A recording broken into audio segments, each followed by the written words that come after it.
Ayan, isang magandang umaga po uli. Welcome po ulit tayo sa ating Crescent Mobile Academy. No? So ipagpapatuloy po natin yung ating aralin tungkol doon sa banal na kasulatan.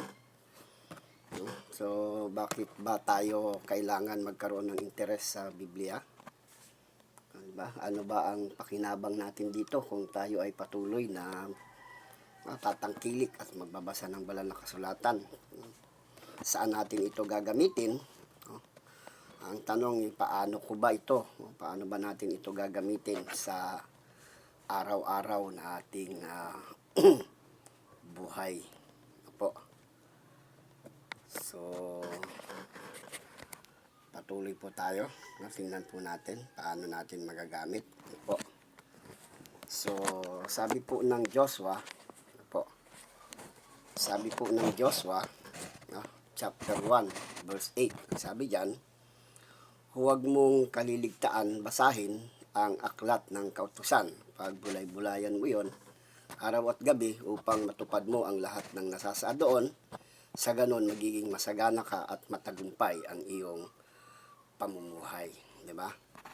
Sabi naman po ng Matthew chapter 4, verse 4, ngunit sumagot si Jesus, nasusulat, hindi lamang sa tinapay na bubuhay ang tao, kundi sa bawat salita na nagmumula sa bibig ng Diyos. So, malinaw po mga kapatid, no, na ang sabi po diyan, ano ba ang ating, ano ba ang pakinabang, saan ba natin ito gagamitin? Ang banggit po diyan, kagaya po niyan, no, huwag kakaligtaan sa araw-araw, no po, kasi diyan po natin ang katagumpayan ay nariyan po, di ba?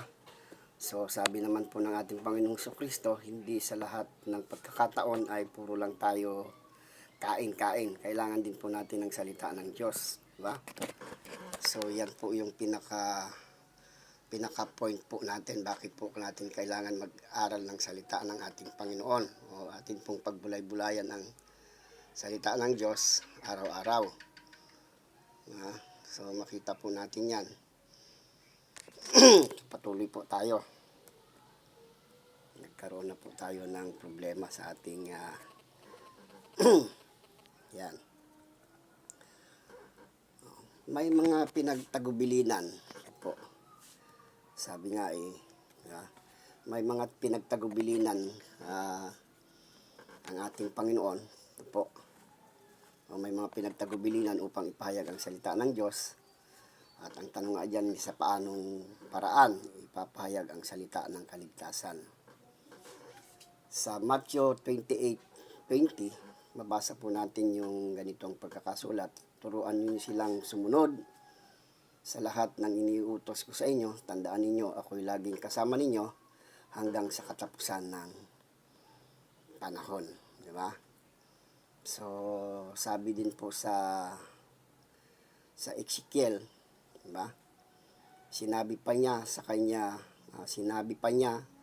akin, pakinggan mong buti at tandaan itong sasabihin ko. Pumunta ka sa mga kababayan mong dinalang bihag na tulad mo, sa makinig sila at sa hindi, sabihin mo ang ipinasasabi ko. So, yan po yun. No? So, sa ayaw at sa gusto po natin, ang salita po ng Diyos ay makakarating sa atin. Gaya nga po nung una, pinagtagubilinan. Ang sabi po diyan, turuan silang sumunod sa lahat ng iniutos ko sa inyo. Tandaan ninyo, ako'y laging kasama ninyo hanggang sa katapusan. Ang sabi po diyan sa unang banggit, turuan ninyo silang sumunod. Hindi po sinabing pilitin, hindi sinabing takutin, hindi sinabi ng basta ang sabi po dito ay turuan, no? Hindi perahan, hindi kung ano paman, kundi turuan silang sumunod sa lahat ng ipinag-uutos. Diba? So, maliwanag po yan. Yan po yung mga dahilan kung bakit patuloy po tayong nag-aaral ng salita ng Diyos. Sabi nga kay Ezekiel, no, sa makinig at sa hindi. Wala po tayong choice. No? Makinig man tayo po at hindi, kailangan po natin ang salita ng Diyos sa araw-araw nating buhay. Tangkilikin man po natin ang salita ng Diyos, no? Tangkilikin man natin ang banal na kasulatan, no, hindi man natin ito tangkilikin, kailangan po talaga na makarating ito sa atin. No? Kailangan po ito lumaganap. At ang sabi po doon, no, ang pag-aral po ng salita ng Diyos hindi ginagamit sa pamamaraang hindi maganda. Yan. Ang sabi po diyan sa Timoteo, sapagkat sa pagsasanay ng katawan ay may kaunting pakinabang, ngunit ang kabanalan sa lahat ng bagay ay pakinabang na may pangako sa buhay na ito at sa darating. Para bang, di ba, kakita na kayo ng mga gym, no? Nag-exercise, may mga pakinabang yan. No? Lumalaki yung katawan, gumaganda, nagiging Miss Universe, nagiging Mr. Universe, pero panandalian lang yan. No? Pagtanda, pagkupas, wala na. No? Gagaya na po ng ating mga kayamanan. No? Ang ating pong kayamanan, hanggat napapakinabangan lang, hanggat nandito lang tayo, papakinabang yan. Pero after na mawala ka na, no? May nakita na po ba kayong mayaman na nanatili, no, sa mundong ibabaw na ito? Wala po. Mayaman, mahirap, no? Maganda, kung maganda sa paningin mo, pangit, kung pangit sa paningin mo, di ba? Lahat po ng bagay sa mundong ibabaw na ito ay kaunti lang ang pakinabang. Pero sa salita ng Diyos, no, sa spiritual, malaki po pakinabang niyan kasi buhay na walang hanggan po yan eh. No, basahin po natin yung mga ibang mga kapamaraanan. Ayan, no, basahin po natin ang ibang uri ng pamamaraan kung paano po yung paggamit. Kung paano po o sino yung ginamit. Ang sabi po diyan, higit sa lahat, no, 2 Peter, no, chapter 1 verse 20 hanggang 21, higit sa lahat, unawain ninyo, walang makapagbibigay ng sariling pagpapakahulugan sa alinmang propesiya sa kasulatan. Sapagkat ang pahayag ng mga propeta ay hindi nagmula sa kalooban lamang ng mga tao, ito'y galing sa Diyos at ipinapahayag ng mga taong nasa ilalim ng kapangyarihan ng Diyos. Tingnan po natin, ha, sabi po kasi nung iba, tao lang din naman ang sumulat niyan. Ano ba ang kaibahan niyan doon sa mga libro na nabibili doon sa mga bookstore? Ano po ang kaibahan ng Biblia doon sa mga iba? Ang kaibahan po kasi ng Biblia, yung kanilang mga kaisipan ay sarili po nila yung katha, sarili nilang kaalaman, sarili nilang pagpapalagay, pagkurukuro, no? Pero ang banal na kasulatan po, hindi po yan nanggaling sa kaisipan at kaalaman ng tao. No po? Sila po ay nasa ilalim. Habang sinusulat po nila ang Biblia, sila po ay nasa ilalim ng kapangyarihan ng ating Panginoon. Ano po?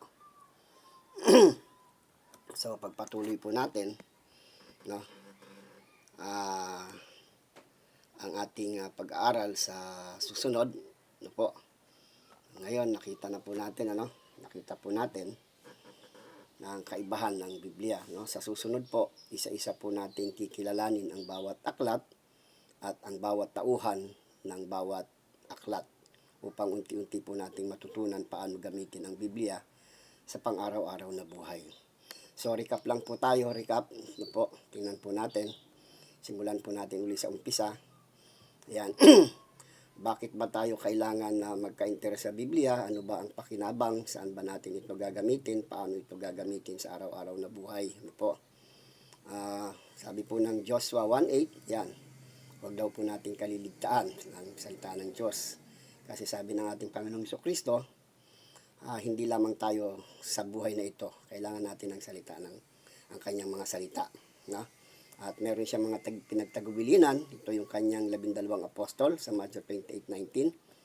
At si Ezekiel po, kinausap ng Panginoon. Sa ayaw at sa gusto po natin, kailangan po natin ng salita ng Diyos. No po? At ang sabi ng aklat ng Timoteo, sulat ni Pablo, may pakinabang ang lahat ng buhay dito sa mundo, pero higit ang pakinabang sa spiritual nating pamumuhay. No? So, basahin po natin. Ano po?